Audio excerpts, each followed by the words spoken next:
വേടൻ, അതായത് rap singer വേടന്റെ പിറകെ പോയ വനം വകുപ്പ് ഇപ്പൊ പുലിവാല് പിടിച്ച പോലെയുള്ള അവസ്ഥയിലാണ് ഇപ്പൊ നിൽക്കുന്നത്. ഇത് പ്രശ്നം എന്താണെന്ന് വെച്ചാല്, കാരണവന്മാർക്ക് അടുപ്പിലും ആകാം എന്നുള്ള ഒരു തലക്കെട്ടോടു കൂടിയാണ് ഫേസ്ബുക്കുകളിലും മിക്ക സ്ഥലങ്ങളിലും ഇപ്പോൾ വൈറലായിക്കൊണ്ടിരിക്കുന്ന ഒരു ഫോട്ടോ. ഇതാണ് ഏറ്റവും വലിയൊരു വിഷയമായിക്കൊണ്ടിരിക്കുന്നത്. അതായത് വയനാട് ജില്ലാ കളക്ടറുടെ കസേരയ്ക്ക് പിറകിൽ പ്രദർശിപ്പിച്ചിരിക്കുന്ന ആനക്കൊമ്പുകളുടെ ആധികാരികത വെളിവാകുന്ന വിവരങ്ങൾ വനം വകുപ്പിന്റെ കൈവശമില്ല എന്ന വിവരാവകാശത്തിന്റെ രേഖ ഉൾപ്പെടെയാണ് ഫേസ്ബുക്ക് പോസ്റ്റുകളെല്ലാം തന്നെ കേരളത്തിൽ പ്രചരിക്കുന്നത്. ഇത് കഴിഞ്ഞ ഒരു ഇന്നലെ 2 ദിവസം മുന്നേ ആണെന്ന് തോന്നുന്നു ഇതിനെപ്പറ്റി കൂടുതൽ, അതായത് വേടനുമായിട്ട് ബന്ധപ്പെട്ട കേസിന്റെ അന്വേഷണത്തിന് ശേഷമാണ് ഈ ഒരു ഫോട്ടോയും അതോടൊപ്പം തന്നെ ഈ വിവരാവകാശ രേഖയും പുറത്തു വന്നിരിക്കുന്നത്. ഊഹ ശരിയാണെന്നുണ്ടെങ്കിൽ ചിലപ്പോൾ ഇന്നലെ ആയിരിക്കാം, അല്ലെങ്കിൽ ഇന്നായിരിക്കും. അധിക നാളായിട്ടില്ല ഈ ഒരു പ്രശ്നം പൊങ്ങി വന്നിട്ട്. ഇപ്പം ഏറ്റവും കൂടുതൽ ഈ ഒരു വിഷയമായിട്ട് ബന്ധപ്പെട്ട് ഈ മോഹൻലാലിന്റെ വിഷയത്തെക്കാൾ ഉപരിയായി വയനാട് കേന്ദ്രീകരിച്ച്, അല്ലെങ്കിൽ ആനയുടെ ശല്യം അല്ലെങ്കിൽ കാട്ടുമൃഗങ്ങളുടെ ശല്യം ഏറ്റവും കൂടുതൽ ബുദ്ധിമുട്ട് അനുഭവിക്കുന്ന മേഖലയിൽ നിന്നാണ് നമ്മുടെ വനം വകുപ്പ് മന്ത്രി ശശീന്ദ്രനെതിരെ അല്ലെങ്കിൽ ജില്ലാ കളക്ടർക്കെതിരെ വൻ ആരോപണമായി സോഷ്യൽ മീഡിയ പുറത്തു വന്നിരിക്കുന്നത്. അതായത് ഇതിന്റെ കമന്റുകളൊക്കെ വായിക്കുമ്പോൾ വനം വകുപ്പ് ഈ നാടിന്റെ ശാപം, പൗരന്മാരെ പറ്റിച്ചും തിന്നുന്ന വകുപ്പ്, തിന്നുന്ന വകുപ്പ് എന്നേ പറയാൻ പറ്റുള്ളൂ. തെറിയാണ് ഒരിക്കലും പറയുന്നത്. വനവകുപ്പിൽ ഈ മന്ത്രിക്ക് എന്ത് വില? ചുമ്മാ ശമ്പളം വാങ്ങാൻ വേണ്ടി ഒരു മന്ത്രി. അതായത് മുട്ടം മരമുറി കേസുമായിട്ട് ബന്ധപ്പെട്ടുള്ള വിഷയങ്ങളായാൽ തന്നെയും, അതുപോലെ തന്നെ കാട്ടുമൃഗങ്ങൾ ജനവാസ കേന്ദ്രത്തിലേക്ക് വരുന്നതിന്റെ പേരിലുണ്ടായിട്ടുള്ള മരണങ്ങൾ, ഇതൊക്കെ നിലനിൽക്കുകയാണ്. ഇപ്പൊ നിലവിൽ 2 ആനക്കൊമ്പിന്റെ പേരിൽ അത് ഒരു രാജാവ് ഇരിക്കുന്ന പ്രതീതിയോടെയാണ് ജില്ലാ കളക്ടർ ആ ആനക്കൊമ്പിന്റെ മുമ്പിൽ ഇരിക്കുന്നത്. ഇതൊക്കെ തന്നെ ജനങ്ങൾക്ക് സഹിക്കുന്നില്ല എന്നുള്ളതാണ് ചുരുക്കം പറഞ്ഞാൽ. ഇപ്പൊ വേടന്റെ വിഷയമായിട്ട് ബന്ധപ്പെട്ട് ആരും കേസ് കൊടുക്കുകയോ ഒന്നും തന്നെ ചെയ്തിട്ടല്ല. വനവകുപ്പ് നേരിട്ട് അന്വേഷണവുമായിട്ട് ബന്ധപ്പെട്ടിറങ്ങിയതാണ്.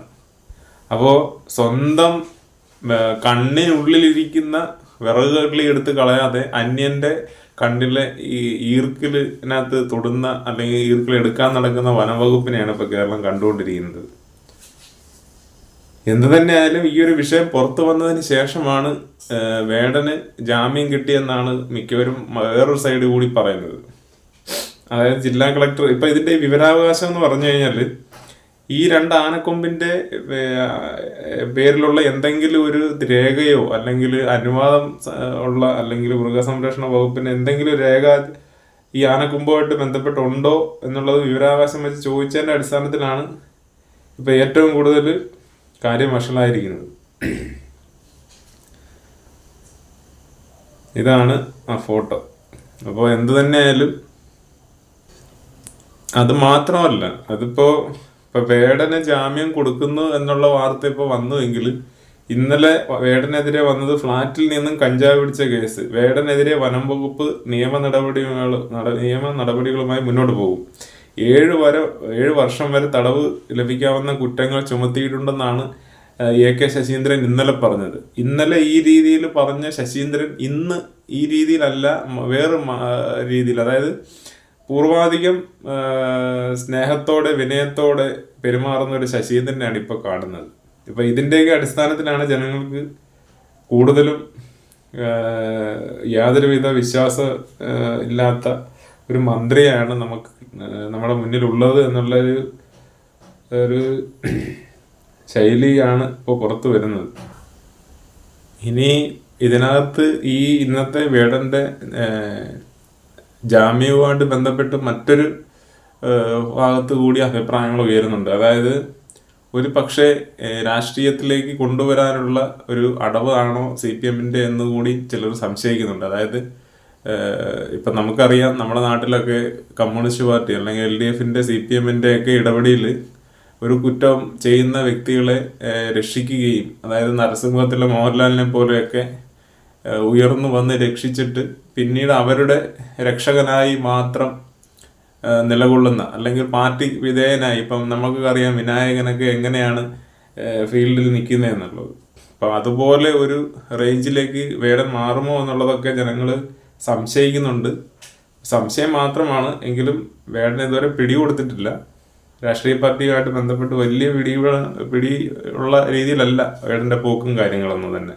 പക്ഷേ ഇന്നത്തെ ഈ ഒരു ജാമ്യമായിട്ട് ബന്ധപ്പെട്ട് സംശയങ്ങളുണ്ട്. കാരണം ഇനി എന്തെങ്കിലും ഒരു ചെറിയ കുറ്റം വന്നു കഴിഞ്ഞാൽ, അതല്ലെങ്കിൽ പാർട്ടിക്ക് വിധേയനല്ല എന്ന് പാർട്ടിക്ക് തോന്നി വീണ്ടും പാർട്ടി മൊത്തത്തിൽ വേടനെ കുരുക്കാനായിട്ട് ഇറങ്ങുമോ എന്നുള്ളൊരു ചിന്ത കൂടി ഇല്ലാതില്ല. കാരണം ഇത്രയും പെട്ടെന്നൊരു ജാമ്യം കൊടുക്കുക, അല്ലെങ്കിൽ ഇന്നലെ പറഞ്ഞിരുന്ന ആ ഒരു നിലപാടിൽ നിന്ന് മാറുന്ന ഒരവസ്ഥയൊക്കെയാണ് കേരളം കണ്ടുകൊണ്ടിരിക്കുന്നത്. എന്ത് തന്നെയായാലും നാളെ എന്താണെന്ന് വെച്ചാൽ നമുക്കറിയാം എന്താണ് സംഭവിക്കുക.